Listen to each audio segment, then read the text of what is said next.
উচ্ছেদ আৰু বাংলাদেশীৰ নামত স্বদেশীক অত্যাচাৰ কৰা হৈছে মুছলমানসকলক দিয়া হিমন্ত বিশ্ব শৰ্মা চৰকাৰৰ আটাইতকৈ ডাঙৰ উপহাৰ কিছুদিন পিছে চাওক পুনৰ সংস্থাপন নোহোৱাকৈ মুছলমান লোকসকলক উচ্ছেদ কৰি আহিছে আজি বোলে ওত কালি বোলে তত মাথু মুছলমান চাইছে উচ্ছেদ কৰি আহিছে বৰ দুৰ্ভাগ্যজনক কথা যে এইটো চৰকাৰে বাৰম্বাৰ মানে মুছলমান লোকসকলক টাৰ্গেট কৰি উচ্ছেদ কৰে আজি বৰষুণৰ বতৰ আৰু যেতিয়া ঠাণ্ডাৰ সময় হয় যেতিয়া ছাত্ৰ ছাত্ৰীসকলৰ পৰীক্ষা আহে তেতিয়াই মুছলমানসকলক উচ্ছেদ কৰে এই চৰকাৰখনে এতিয়া চাওক তেওঁলোকে যেটো চৰকাৰখনে যেটো বাংলাদেশীৰ নামত অত্যাচাৰ কৰি আছে অসমত জন্ম গ্ৰহণ কৰা ব্যক্তিক তেওঁলোকে ডি ভোটাৰ হজাই উচ্ছেদ কৰি আছে আনকি তেওঁলোকৰ পিতৃ মাতৃ এইখন অসমতে জন্ম হৈছে এইখন ভাৰততে জন্ম হৈছে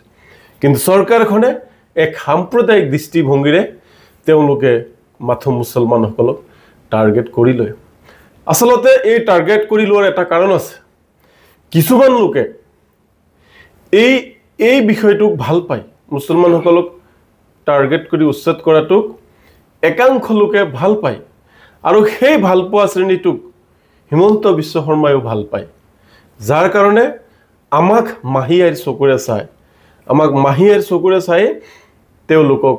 মৰম দিয়ে আজি আমিও কৈছো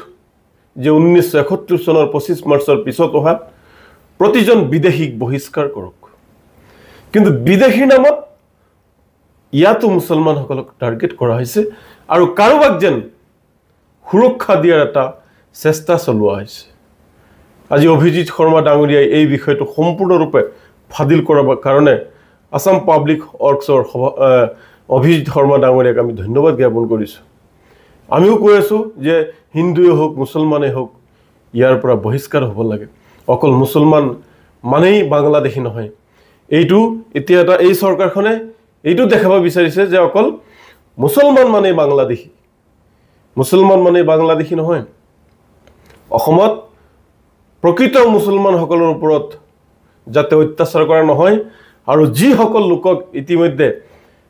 যিসকল স্বদেশী লোকক ইয়াতে জন্ম গ্ৰহণ কৰা তেওঁলোকৰ পিতা মাতা ইয়াতে জন্ম গ্ৰহণ কৰিছে ভাই ককাই মা দেউতা ইয়াতে জন্ম গ্ৰহণ কৰিছে আৰু ষড়যন্ত্ৰৰ বলি হৈ তেওঁলোকক ডি হজাই যিসকলক ডিটেনশন কেম্পত ৰখা হৈছে বা বাংলাদেশলৈ পঠিয়াই দিয়া হৈছে তেওঁলোকক অতি শীঘ্ৰে মুকলাই দিয়াৰ বাবে পৰিয়ালৰ লোকক সমজাই দিয়াৰ বাবে আমি ডক্টৰ হিমন্ত বিশ্ব শৰ্মা আৰু অসম চৰকাৰক আমি অনুৰোধ জনাইছো